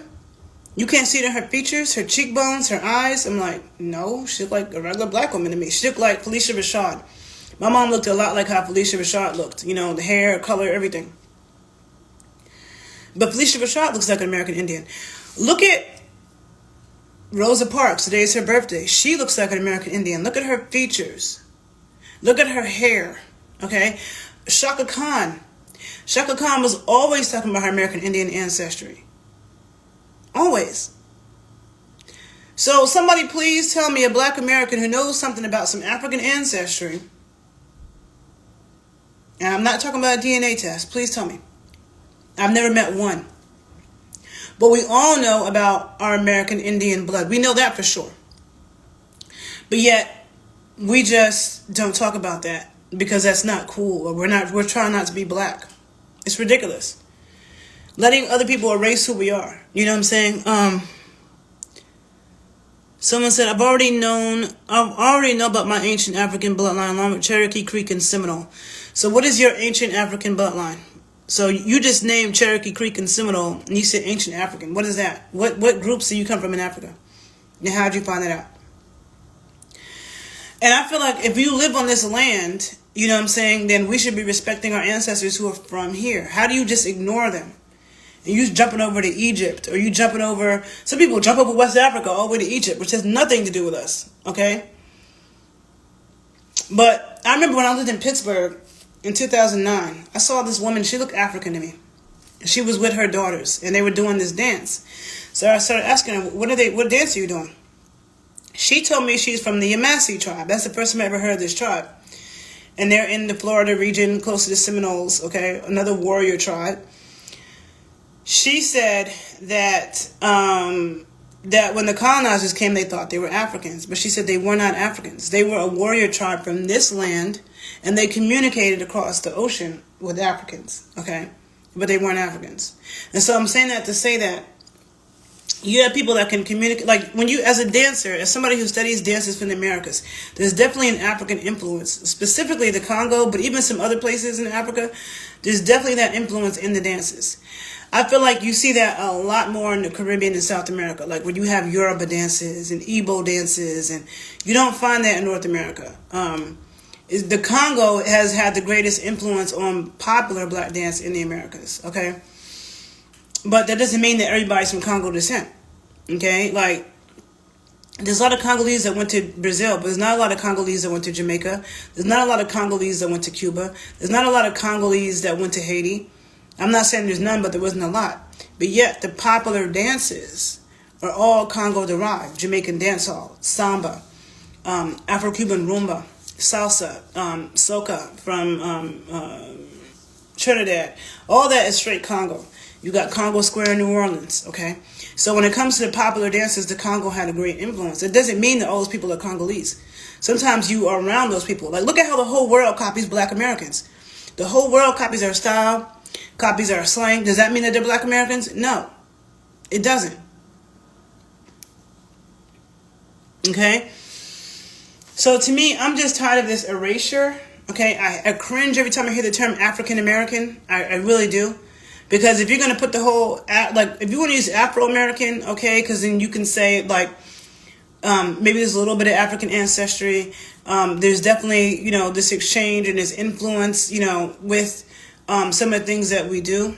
So Afro-American. But African-American, when you have Brazilians, Cubans, Haitians, Jamaicans, Colombians, way more connected to Africa than us. And they don't call themselves that. They don't call themselves African-Jamaican. They don't call themselves African-Haitian. They don't call themselves African-Cuban. They say Afro-Cuban, Afro-Brazilian, Afro-Puerto Rican. But now we're African-American, and we're the least connected to Africa. The least amount of slave trades, the least amount of Africans got brought here during the slave trade. There are historians who've done updated research and said that the numbers that they said they brought here during the slave trade is way overestimated. There's a lot less Africans brought here. And again, understand, a lot of people who were enslaved in this land were not Africans. A lot of the American Indians, the copper-complected American Indians who were already here, were enslaved on this land. And they were called black, and it's in the primary documents. Okay, there's several books that document this. And I get tired of the blatant disrespect of hearing Caribbeans and Africans say that we don't have any culture. Burna Boy came out his face saying that shit. I don't like Burna Boy. Because, yeah, he has some good songs, but I don't like him. I saw him perform in Chicago. He was a terrible performer. I expected way more from an African performer. It was horrible, okay? And then for him to be saying that Black Americans, you know, like, first of all, he won a BET award some years ago when I barely knew who he was. And he couldn't get the awards. His mom came. And his mom got on that stage and said, you guys, basically she said to us that we know where we really come from, and basically saying that we're really African. I didn't like that. And I'm like, don't bring your ass across this ocean and start trying to tell us who we are. Because if you look at the Ashantis and the Nellies and the Genuines, that's what American Indians look like. They don't look African. They don't. The Shaka Khans, the Debbie Allen and Felicia Rashad, you know, that Martin Luther King and his wife, okay? Now, people have to get, you know, people are supposed to be so pro-black, but yet you are going by the white man's history and them trying to show you what a Native American is, which again, a Native American is different than an American Indian. And I'm gonna start doing some interviews with some of the historians that I've come across who can put the facts out there in a way that I can't. Because I've been studying this for a long time, but I've been around some young historians from Howard that are amazing. Amazing with this. And a lot of them aren't on YouTube. Like, they were on Clubhouse talking, and I felt like you guys need to be heard more, because this is something that I've been studying for years, and there's books written about it, but I don't hear enough people talking about it. And the level of knowledge and facts that they had with a lot of stuff was amazing. And a lot of them are doing genealogy. And a lot of black people in America, when they started to do genealogy, because that's how you find out your bloodline, it's not from DNA tests. Those are completely 100% inaccurate. The only thing that DNA tests can tell you is if somebody is related to you. Like, is that your dad? Is that your sister? It can't tell you about where you come from in the world, okay? When you do genealogy, there's a lot of black Americans who did genealogy and found out they didn't have nobody in the family was African. They had no connection to Africa. They were straight American Indians from this land, copper complected. Of course they want to try to tell us that we're all dead. Of course, because they don't want to give us what is owed to us. And they want to try to tell us to go back to Africa when we never came from there in the first place. Okay? And so the person who said they know about their ancient African bloodline, I'm still waiting for you to tell me, how do you know about it and what is it? Because you said, along with Cherokee Creek and Seminole. Cherokee Creek and Seminole are tribes. So what African tribes do you descend from, and how did you find that out? That's what I want to know about. So to me, for us to claim who we are, doesn't mean that we're bashing somebody else, okay? But when we do speak up about it, we get bashed by people. When I speak up for the fact that, like, not only do Black Americans, not only do we have so much good food, okay? To me, that is very different than what Africans are cooking. I mean, even look at Brazil. Brazil cooks with palm oil. We don't cook with palm oil here. Africans cook with palm oil and Brazilians cook with palm oil. We don't cook with palm oil over here. I don't feel like our food is very similar to African food. You know, like there might be a couple of things, but barely. Okay? And it's like there's a lot of, and when people study like this documentary High on the Hog, which is on Netflix, they're looking at Africa, and its influence on Black American food, but you're not looking at what was the influence of people who are here. What's the American Indian influence? What are the indigenous foods like grits? Can we talk about grits? Come from corn. Corn comes from the Americas. Corn is not African. It comes from here. Black Americans eat cornbread. We eat grits.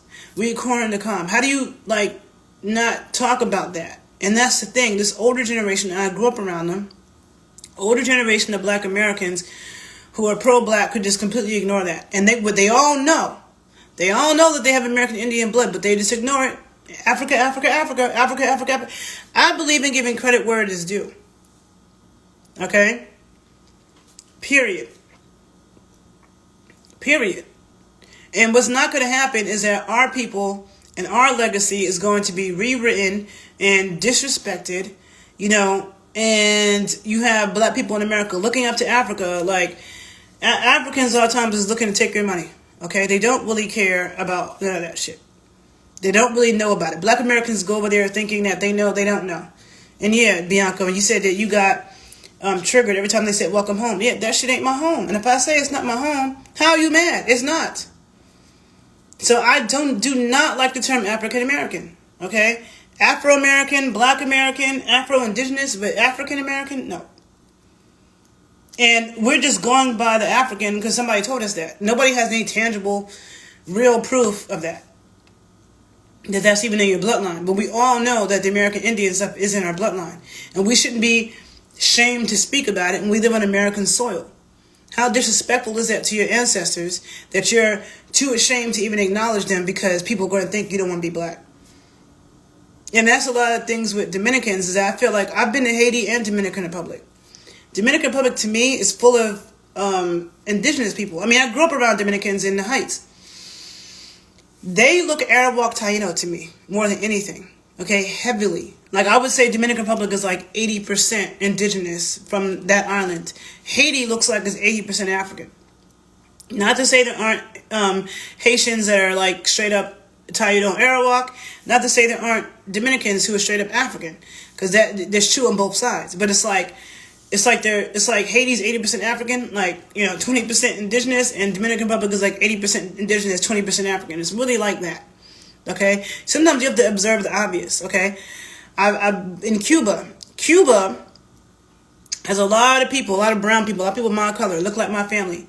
But then in Cuba, they have people who are so Black. Like, I've never seen people that dark in my life. I went one time, I've been to Cuba 5 times. One time I went with a Nigerian friend of mine. He grew up in Nigeria, and when we went in Santiago de Cuba, and he said he had never in his life seen people that dark. He said these people look like they're from Sudan. They're so dark. Like, he never saw that before. And then he said, because in Cuba they were openly practicing the Yoruba religion and doing a whole demonstration, and he said they celebrate being African more than Africans. He said that, and he shot a video to send his mom. Okay. Like, out of the African friends I've known, I've never met any except for one, okay? My cousin is in a relationship with a Nigerian man who is, I always say he's very Nigerian because he's Yoruba, and he practices his Yoruba spiritual traditions. But I have a lot of Nigerian friends, and none of them do that. They're all very Christian or very Muslim. They don't have anything to do with their Yoruba spiritual tradition. They kind of like shun that, and you know what I'm saying? So that's, I mean, and this guy was Yoruba, and he's like, he couldn't believe what he was seeing. You know what I'm saying? But then Cuba also has very white people. Like all them Cubans in Miami, they look like white Americans from Iowa. Okay? So you see that in Cuba. You see very white, very Black, and brown. Okay? Cuba is different in that way. I did not see that in Dominican Republic, And I did not see that type of thing. Like Puerto Rico is very light bright. Puerto Rico has a few people that's brown, that's my color or darker. A few. But most Puerto Ricans are light bright and damn near white, looking like J-Lo. And J-Lo looks like a Spaniard. Okay? A lot of Puerto Ricans look mestizo, which is like white and Indian mixed.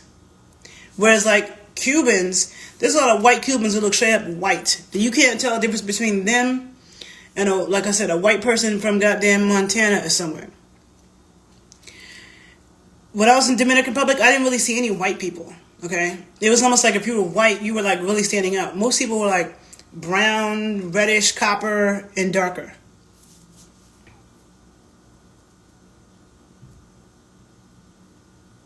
Someone said, some of my indigenous Creek family had children with Bula and Wolof. Okay, yes, thank you. So that's the thing too. There was a lot of mixing of Africans and American Indians as well. The Black Seminoles, which I descend from, are part of that. And in New Orleans, the Mardi Gras Indians is in commemoration of that. How Africans and American Indians fought together. They sold things together. They mixed. So that's why I don't mind the term Afro-Indigenous or even Afro-American. Because it's like, you know, there could be a little bit of that African Afro, okay? Not nearly as much as Cuba, not nearly as much as Haiti, you know, and then, not nearly as much as Brazil, but then you have, there's something else I was about to say. I can't remember, but I think I've gotten my point across. I know when I'm done with this video, there's going to be things that come to my mind that I didn't say. But I just feel like I had to speak on this. Like, why I don't like the term African American. Why I say that Africa is not my home, including Ghana, okay?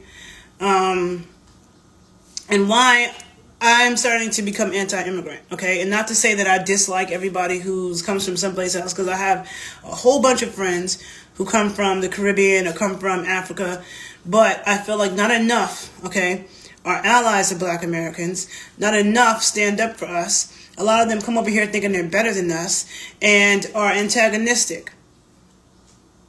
And like I saw this Jamaican dude in New York. He posted something about how this Jamaican woman, I don't know if she delivered something to him. And then she told him that she cleaned houses. And so he talked about how he hired her because he's like, oh, you know, you're going to hire my own people. And I'm like, yeah, you come to America and you're conscious of hiring other Jamaicans, but you're not conscious of hiring a Black American. You come to this country and you're still support. Like if I moved to Jamaica and I'm just going to hire Black Americans for everything. Fuck the Jamaicans. I'm not going to hire them. I'm just going to hire my people. And this is not even, so it's like you're coming with total disrespect. You could care less about us. You don't come with the mindset of how can I support Black Americans? Because you wouldn't be here if it wasn't for us. We literally fought to change the laws to allow you to come here. And then to allow you to live a comfortable life because of our fights and our sacrifices. And then there's total disrespect. That shit needs to be checked. Period. And I don't want to hear Africans, Caribbeans, nobody, South Americans using the N-word. It's not your word. It's not your experience. And if a Black American is saying that, I just saw this dude from New York, he's a Black dude from New York who's in London, okay, interviewing people, which I'm sorry, no offense. I'm not trying to be mean, but this is my opinion. I can't stand listening to them talk. Like, I just don't like listening to British people talk. But their accents drive me. Like, to me, they don't have any swag, okay? Like, listening to British hip-hop is like, no. You don't have, no. Now, they're over there copying our everything that we do. And then they're not giving us credit for it. And they're copying our style, the way we wear our clothes, everything.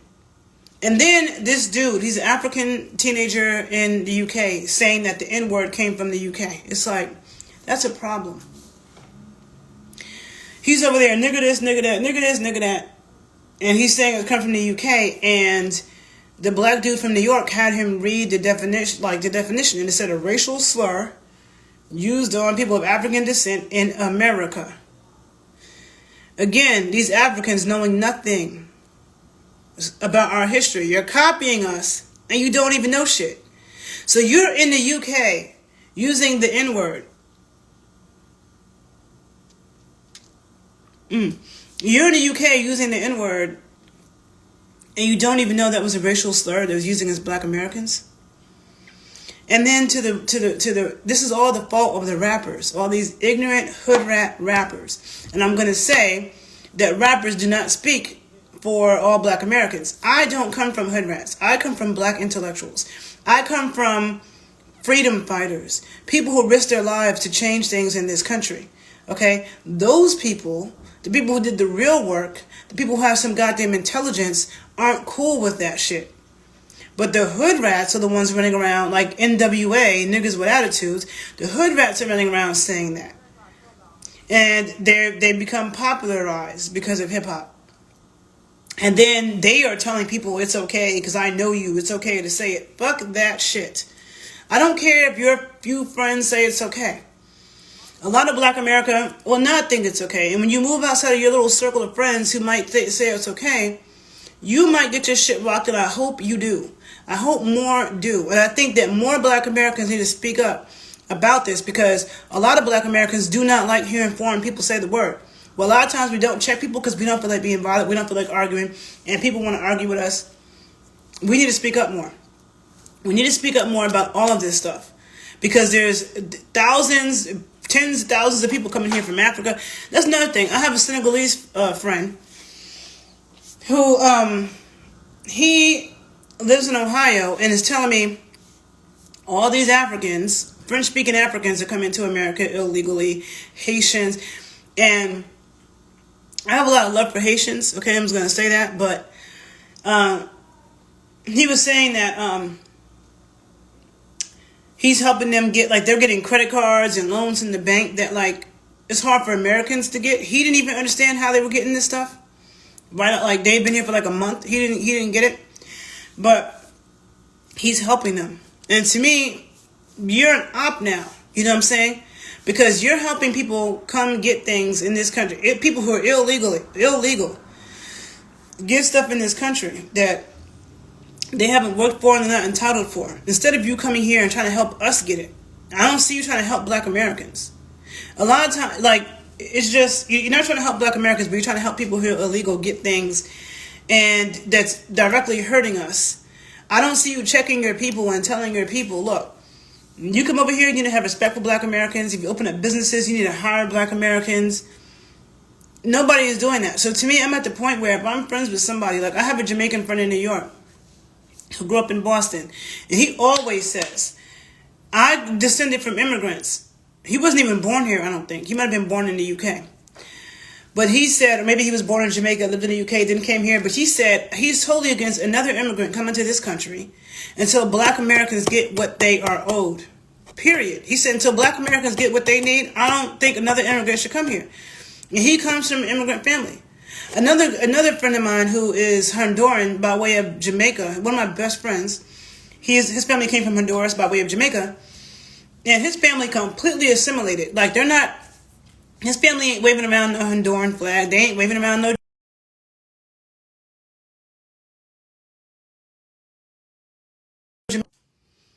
Yeah, his family is not waving around those flags. They came to America for a reason. They're like, if Jamaica was so great, we'd be there. And they completely assimilated. And my friend, people think he's Black American. You know what I'm saying? Like, he knows our history. You would never think, he don't claim Honduras and Jamaica, like it's just, he really identifies and blends in with the Black Americans. And he rides to Black Americans, period. He's taken the time to know our history. His father did. The ones who come here and don't do that, I can't fuck with that shit. It's disrespectful. It's disrespectful. And I'm tired of people talking about how people treated them when they were kids. Because kids make fun of everybody. If you're a kid and you get made fun of because you're cross-eyed, because you're fat, because you got pimples, because you're light-skinned, because you're dark-skinned, because you're foreign, that's what kids do. But what are adults doing?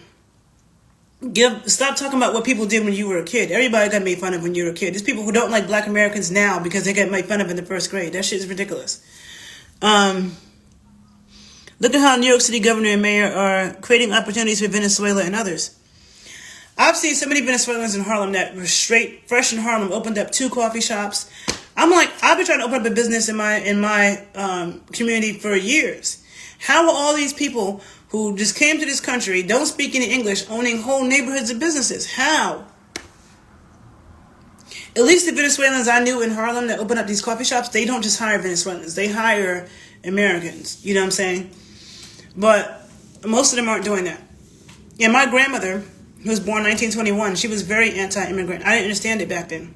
And she used to say, they're giving them things that they don't give us. These people come here, and the American government is giving them things they don't give us. And I didn't understand it back then because I grew up in New York around a lot of people from other countries, but I get it now. And I feel like Black Americans have been way too inviting, way too nice, to our detriment, because people come here and they're disrespectful. I have a Jamaican uncle as well who went to Howard University with Stokely Carmichael. It's in the government. Okay, he went to my uncle Michael Thelwell. He's Jamaican. He grew up in Jamaica. He went to Howard University with Stokely Carmichael, who's Trinidadian, aka Kwame Ture, and he wrote his autobiography, which is called Ready for Revolution. My dad wrote the afterword in the book. My uncle cannot stand Caribbean people that come. He said when he came to this country, Caribbean people aligned with Black Americans, period. But now a lot of them come here and they're looking down on Black Americans. My uncle has zero tolerance for that, and he will call that shit out. I have a Nigerian friend, Fumi, may he rest in peace. He was one of the dopest people I knew. He passed away in December of 2023. He was Nigerian. He grew up in Nigeria. He lived in Harlem. He used to tell me all the time that he would check Africans when they would talk greasy to him about Black Americans. They would say things to him about, oh, stay away from them, this, and that. And he would always check them. Just like the white people I grew up with. All the white people that I grew up with, or my dad's friends, they're the type of white people that would check white people for their racist shit. Period. That's how you're an ally. If you're not doing that, if you're not checking your people, you're an op to me. And that's why I stopped talking to this Dominican dude who's my friend, because he's one of them. Oh, but I appreciate Black people, but you ain't checking your people when they're using the N-word. You're acting like you don't understand what I'm saying. You're acting like, oh, but they're melanated. Fuck that. They're not Black Americans. And I see these Dominicans, oh, but we're Black too. You're not a Black American. And you want to claim Black when it's convenient. Most of the time, you guys say you're not Black. Most of the diaspora doesn't fuck with you because of that.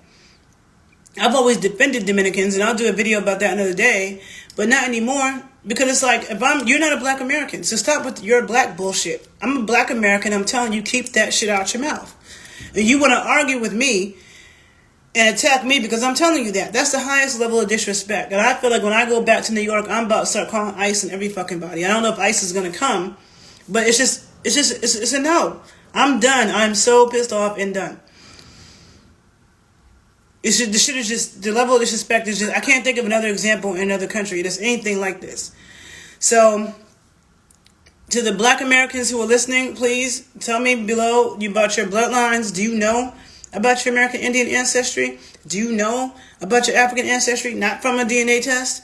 How do you feel about people coming to this country and not knowing shit about our history, disrespecting our legacy? Like, please know. And for those of you who are from other places, please have respect and check your people. Because if you don't check your people, you're part of the problem.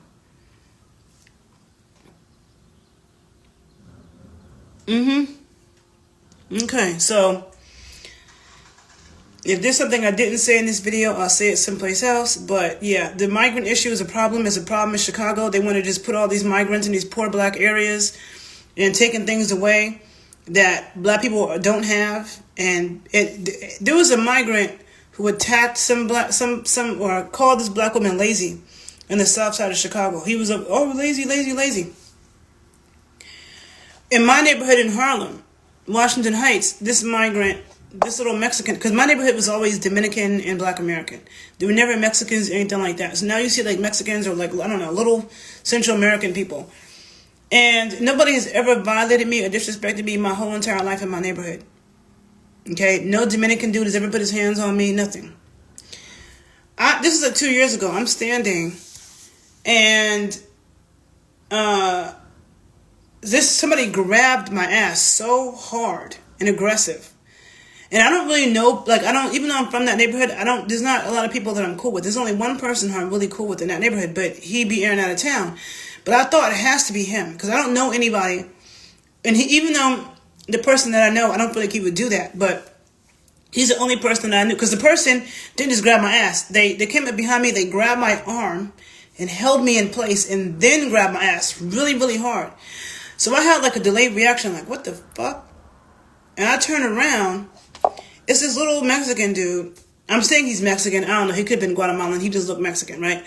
Little dude. And he looked crazy as shit. Like, when I turned around, he had taken a few steps back. He looked crazy. So I know that, like, if I wanted to kick him or something, like, I would have to come at him because he wasn't close enough anymore. And I'm not going to come at a dude. And he was little, but meant a lot. Hey, Owen. Yes, men are a lot stronger, so I'm never trying to get into a physical altercation with a man. But that was, and then it was another time that I was walking in my neighborhood and they were yelling something aggressive at me, okay? And I never had these experiences in my neighborhood my whole entire life. And so when people act as if there's not an issue, I mean, you can't allow in any country a bunch of people to come in the country who are unchecked and nobody knows who they are. You know what I'm saying? And they're just running amok all over the place. And you come to Chicago and you have migrants sleeping in the police station. They have full reign of the lobby, but homeless Americans cannot do that. Homeless Americans are not getting those things. And that's one thing I respect about Cuba. They put their people first. They make sure their people have certain things first. Okay? And I can't think of any other country in the world that is putting illegal people above their citizens. That's an issue. And this idea that America's this rich land that has money forever and we can afford it, when a lot of people in this country are poor as shit. Okay? A lot of people in this country are barely surviving. Do we have a homeless problem? Have you been to LA? Have you been to San Francisco? Just the West Coast period got so many goddamn homeless people. You know, have you been to Mississippi? I haven't been there, but I've heard Mississippi is pretty terrible. And a lot of other places in America. So I just, you know, I had to speak my piece about this. My phone is about to die. I'm going to end this here. I'm going to repost it to my YouTube page, Makeda Valera Travels. And please, you know, feel free to add your 2 cents. And I'm going to be doing other videos. And it's not just because it's Black History Month, because, yeah, that's a whole other thing. I'm not going to start talking about that. But I just think this is very important. And I'm understanding now why Tariq Nasheed created the term foundational Black Americans. Like, it needs to be created because too many people are trying to attach themselves to us. If there's a scholarship for Afro-Americans, that's the problem with the term African-American. They say, oh, this is for African-Americans. And then you have people whose parents came from Ghana and they're getting those scholarships. And it's not meant for you. It's meant for the people who have been here for generations, whose families have been enslaved, whose families were chased away from their land in the South. And my dad said so many black people lost so much wealth because they left the South because of white terrorism. A lot of people thought that they would never go back to the South, so they stopped paying taxes, let that land go, and now a lot of that stuff is worth so much money. Okay, like you weren't that you don't descend from that, so these aren't for you. Or someone says, oh, the first African American to do this, and your parents are from Nigeria. Like, it's not, we need to have a separation. Because if I go to Haiti right now, or if I go to Nigeria right now and I have a baby, technically my child is Haitian, or technically they're Nigerian. But I know that if I go have a kid in Nigeria, and technically my kid is Nigerian, they're not the same kind of Nigerian as somebody whose bloodline has been there for generations. I don't cook those foods. I don't speak that language. There's a whole lot of cultural stuff that I don't know. And I have enough sense to know that it's not the same. It's like with South Africa. You have the indigenous South Africans, and then you got East Indian South Africans and white South Africans. They're not the original people that were there. And people can recognize that with South Africa. It's a nation, like America is a nation, like Dominican Republic and Cuba are a nation with different ethnic groups. And people know that there are people who are indigenous to South Africa, and then there's people who have come there. They are not the same. And if somebody is giving reparations to Black Americans, it should not go to African. I don't like the term African American, but they're giving it to African Americans or scholarships to African Americans. It should not go to people who are first generation Americans. It's not the same. You weren't a part of that struggle, that history, or that legacy. And I feel like you're just coming to benefit. And you're not trying to fight or be an ally. And I just have a problem with that. I will always have a problem with it. And I feel like more people need to speak up about it, whether you're a Black American or not. Okay? So, yeah. So, okay, somebody said America isn't a real country, it's a settler state. That sounds dumb as shit. What are you even talking about? Because settlers came here? Settlers came everywhere. All the Americas had settlers. Like, I don't really understand what you're saying. But America is definitely a real country. Okay, I don't know what that means. But I'm gonna end this conversation, and I'll see you guys later. Bye.